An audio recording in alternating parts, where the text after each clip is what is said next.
Assalamualaikum warahmatullahi wabarakatuh. Balik lagi dengan kami di Kusmirat Official. Kali ini kami akan mencoba membahas tentang legenda dan mitos sang penguasa Laut Selatan, Nyi Roro Kidul. Apa-apa saja sih mitos-mitos yang beredar di masyarakat tentang sang penguasa Laut Selatan Nyi Roro Kidul? Yuk kita simak video lengkapnya. Legenda dan mitos sang penguasa Laut Selatan, Nyi Roro Kidul. Sosok Nyi Roro Kidul bukan sekadar cerita rakyat bagi masyarakat Jawa dan Bali, melainkan sebuah entitas yang dihormati, ditakuti, dan menjadi bagian integral dari kosmologi spiritual. Keberadaannya menyelimuti sepanjang pesisir selatan Pulau Jawa dengan berbagai versi cerita yang saling berkelindan. 1. Mitos asal-usul, Putri Kandita dari Kerajaan Pajajaran. Salah satu versi yang paling populer di kalangan masyarakat adalah kisah Putri Kandita. Konon, ia adalah putri kesayangan Prabu Siliwangi dari Kerajaan Pajajaran yang memiliki kecantikan luar biasa. Namun, karena rasa iri dari para selir dan saudara-saudaranya, Kandita dikirimkan sihir jahat berupa penyakit kulit, kusta, yang membuat seluruh tubuhnya berbau busuk dan buruk rupa. Diusir dari istana, Kandita berjalan ke arah selatan hingga mencapai samudera. Di sana, ia mendengar suara gaib yang menyuruhnya menceburkan diri ke laut. Ajaibnya, begitu menyentuh air, penyakitnya sembuh dan ia kembali cantik jelita. Namun ia tidak kembali ke daratan melainkan diangkat menjadi ratu oleh bangsa jin di Laut Selatan. 2. Hubungan mistis dengan Raja-Raja Mataram. Mitos yang paling kuat pengaruhnya secara politik dan budaya adalah hubungan antara Nyi Roro Kidul dengan dinasti Mataram Islam. Masyarakat percaya bahwa Panembahan Senopati, pendiri Mataram, melakukan tapa berata di pantai Parangkusumo yang saking dahsyatnya hingga membuat air laut mendidih dan mengusik singgasana sang ratu. Pertemuan itu berakhir dengan perjanjian spiritual. Nyi Roro Kidul berjanji akan melindungi kerajaan Mataram dan seluruh keturunannya.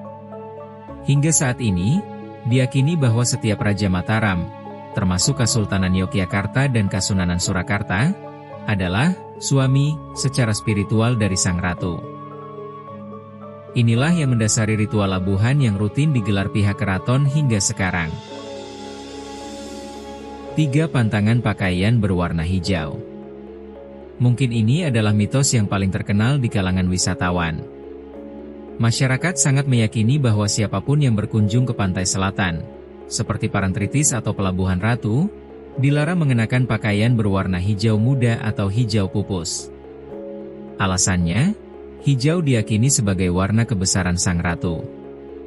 Mitosnya, mereka yang nekat memakai warna hijau akan diambil oleh ombak untuk dijadikan tentara atau pelayan di kerajaan gaib bawah laut. Secara logika, beberapa orang menyebut warna hijau sulit terlihat jika tenggelam di air laut yang kehijauan. Namun secara mistis, ini dianggap sebagai bentuk penghormatan agar tidak menandingi kemegahan sang ratu. 4. Kamas khusus di Hotel Samudra Beach. Di Pelabuhan Ratu, Sukabumi, terdapat sebuah mitos yang diwujudkan dalam bentuk fisik, yaitu kamar 308 di Hotel Grand Inna Samudra Beach. Kamar ini sengaja dikosongkan untuk tamu umum dan didesain khusus dengan dekorasi serba hijau, lukisan sang ratu, dan sesaji. Masyarakat percaya bahwa sang ratu sering singgah di kamar tersebut. Banyak orang datang ke sana untuk melakukan meditasi atau meminta berkah. Keberadaan kamar ini memperkuat keyakinan bahwa sosok Nyi Roro Kidul bukan sekadar dongeng masa lalu, melainkan entitas yang eksis di era modern. 5. Penjaga gerbang gaib, Nyai Ratu Kidul versus Nyi Roro Kidul. Terdapat mitos di kalangan praktisi spiritual yang membedakan antara Nyai Ratu Kidul dan Nyi Roro Kidul. Nyai Ratu Kidul dianggap sebagai sosok agung, penguasa tertinggi yang memiliki sifat keibuan dan pelindung. Nyi Roro Kidul sering dianggap sebagai patih atau tangan kanan yang lebih sering berinteraksi dengan dunia manusia dan memiliki sifat yang lebih tegas atau terkadang agresif. Pembagian ini menunjukkan betapa kompleksnya struktur kekuasaan gaib dalam imajinasi kolektif masyarakat Jawa. 6. Mitos, meminta tumbal di hari-hari tertentu. Setiap kali terjadi kecelakaan laut atau orang hilang di pantai selatan, masyarakat seringkali mengaitkannya dengan mitos tumbal. Terutama pada malam-malam keramat seperti Selasa Kliwon atau Jumat Kliwon. Hilangnya wisatawan sering dianggap sebagai cara sang ratu menambah jumlah pengawal atau dayang di istananya yang megah di dasar laut. Meskipun secara ilmiah ini berkaitan dengan arus balik, rip current, yang kuat di pantai selatan, narasi mistis tetap menjadi penjelasan yang lebih dominan di masyarakat lokal. 7. Hubungan dengan Nyi Blorong. Masyarakat juga sering mengaitkan Nyi Roro Kidul dengan Nyi Blorong, sosok wanita cantik yang bagian bawah tubuhnya berwujud ular naga. Dalam mitosnya, Nyi Blorong adalah panglima perang dari kerajaan Nyi Roro Kidul. Nyi Blorong sering dikaitkan dengan mitos pesugihan, di mana ia bisa memberikan kekayaan dengan imbalan nyawa manusia. Namun hal ini dipisahkan dari sosok Nyi Roro Kidul yang dianggap lebih ningrat dan berwibawa. 8. Pintu gerbang di Parangkusumo dan Cepuri. Pantai Parangkusumo di Yogyakarta diyakini sebagai pintu gerbang utama menuju Keraton Laut Selatan.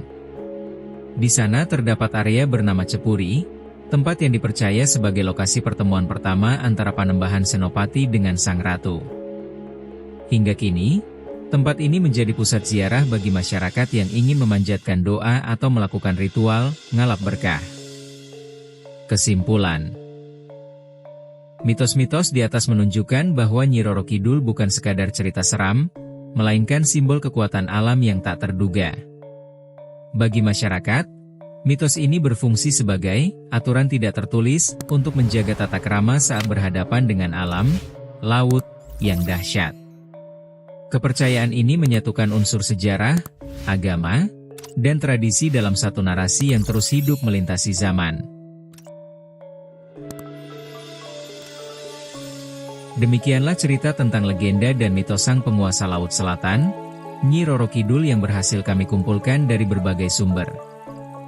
Benar atau tidaknya kami kembalikan kepada kalian masing-masing. Kami dari Kusmirat Official undur diri. Sampai jumpa di cerita selanjutnya.